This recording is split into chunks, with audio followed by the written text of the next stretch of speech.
Senior officials from the US and Israeli intelligence services are reportedly in Qatar to discuss possible next steps in the truce.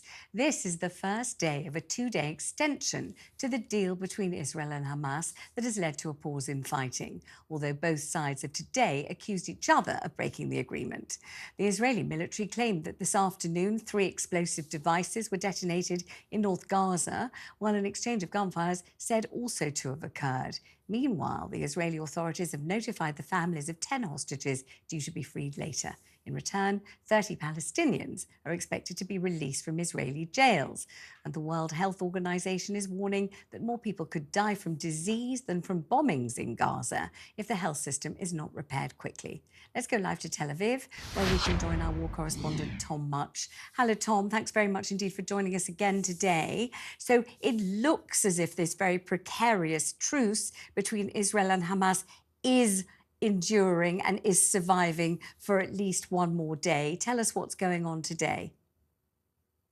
So what we're getting today is, thankfully, another day of the truce holding. It's been very, very stressful for everybody here. Every single night feels like a will it, won't it? And there was a big scare earlier in the day when both sides accused the other in various forms of having violated that truce. So, for instance, you had 3 IDF soldiers, and those IDF soldiers were injured in an explosion. Now, it seems that was an improvised explosive device, but we're not entirely sure yet.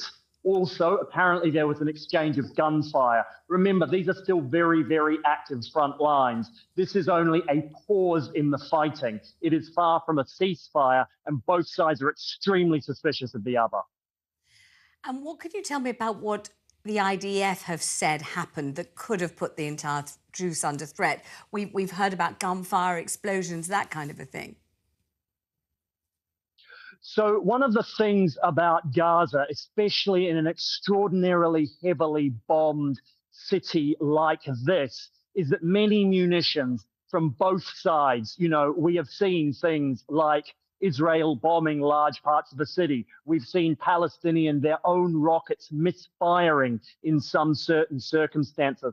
A lot of these ordinances can sort of litter the ground, and they become what we call unexploded ordnance, which can then go off and cause casualties, sometimes weeks or decades even after the fighting.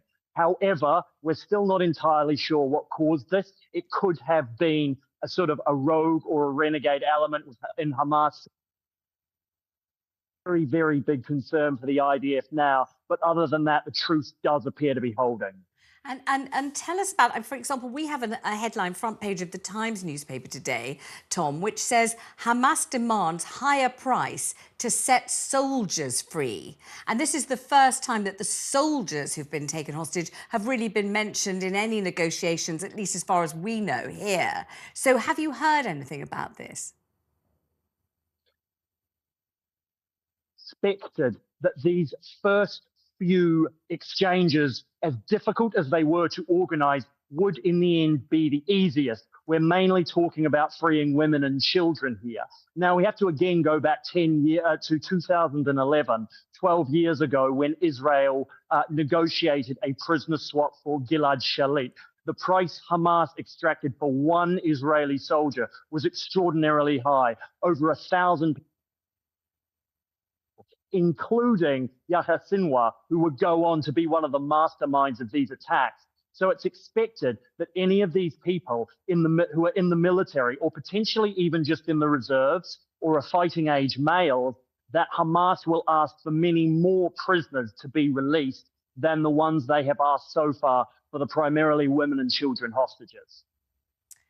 And what else can you tell us about the location of the hostages? Because we're learning more, aren't we, about the different factions that seized Israeli children and teenagers and young people and elderly people on October the 7th. And it wasn't just one concerted group of terrorists. There were all kinds of splinter groups and gangs, and in some cases, opportunistic individuals who just thought, right, we'll just go into Israel, steal a few people and take them away. And it seems as if central Hamas, if there is such a thing, isn't really sure, even now, where all the hostages are.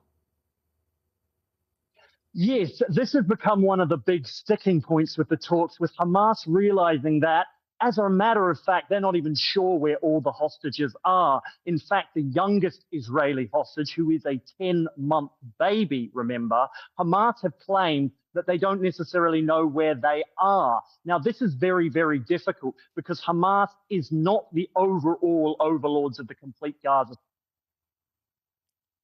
with other Palestinian militant factions, such as the Palestinian Islamic Jihad. Now, we know that after Hamas breached the fences and killed a lot of the Israeli soldiers guarding the Gaza Strip on October the 7th, that what happened then is that other groups followed them in. They continued the massacres and they continued the hostage taking, effectively wanting to do as much damage as they can and bolster their own profiles within the Gaza Strip while Israel was at it. And what is the situation in terms of, the control that Hamas wields in Gaza? So that you would imagine that the head of Hamas or the chief communicator or somebody would say, right, we need, because of the truce that we're trying to maintain, we need to know, would everybody who's taken hostages, please come forward, tell us where they are, so that we can, liaise and we can negotiate and we are actually abreast of our own information. If there were that sort of proclamation or edict or communication, is it likely that the other splinter groups would agree and would simply cooperate, or is it likely that they wouldn't agree because they're not as one? Well, this is the problem, is that it doesn't appear we actually have that much intelligence about how well Hamas controlled the Gaza Strip. And so what is happening now is also, you have to remember, a huge communications breakdown happening within the Gaza Strip. In fact, one of the reasons it was difficult to do this hostage deal in the first place was that because of communications issues within Hamas itself, it was difficult at many times for mediators in Qatar to communicate with their counterparts of Hamas on the ground. So what that is meaning is that it is even more difficult for, in effect, Hamas to go in around the ground in Gaza, which is so dangerous, which is so destroyed, where the communications have been so badly damaged, and actually figure out where all these hostages are. We have heard that the Israeli military is very concerned that with each day of the humanitarian pause or the truce, or whatever you want to call it, I know some people are calling it a ceasefire, with every day it gives Hamas a chance to regroup, to rearm, to, become stronger, and therefore to be more vigorous in their military campaign in return. And so we have heard that, Israeli IDF senior officials and officers are saying, this can't go on. This humanitarian pause cannot go on. Now, obviously, it's in everybody's interest for it to go on as long as possible, you might think. So there's obviously a conflict there, isn't there, between an urge to continue fighting in order to do what Israel's promised to do, which is eradicate Hamas, and an urge not to continue fighting to get as many hostages back, and for the killing of Palestinians in Gaza to have some respite. So what's happening about that, would you say? So yes, the IDF is in rather a difficult situation. So it's actually people in Tel Aviv are actually very much welcoming the calm and the respite. It's been the first time in a while that we've had several days in a row where there's no air raid sirens and no rockets going off above the city. For instance, in the first 2 weeks, we would hear that all the time. However, as you rightly point out, the IDF is worried that Hamas could use this pause in the fighting to regroup militarily. Now, the other concern within Israel is that there will be more international pressure put on the Israelis to stop the fighting. You mentioned earlier the meeting in Qatar. Well, there is news that apparently the Americans have been effectively using this pause to put pressure on the Israeli. The CIA director, William Burns, met with his Israeli counterpart in Qatar recently to basically stress that if the fighting continues, there need to be some serious changes to the rules of engagement, particularly if they're going now into the very crowded parts of southern Gaza. So the Israelis see it as dangerous.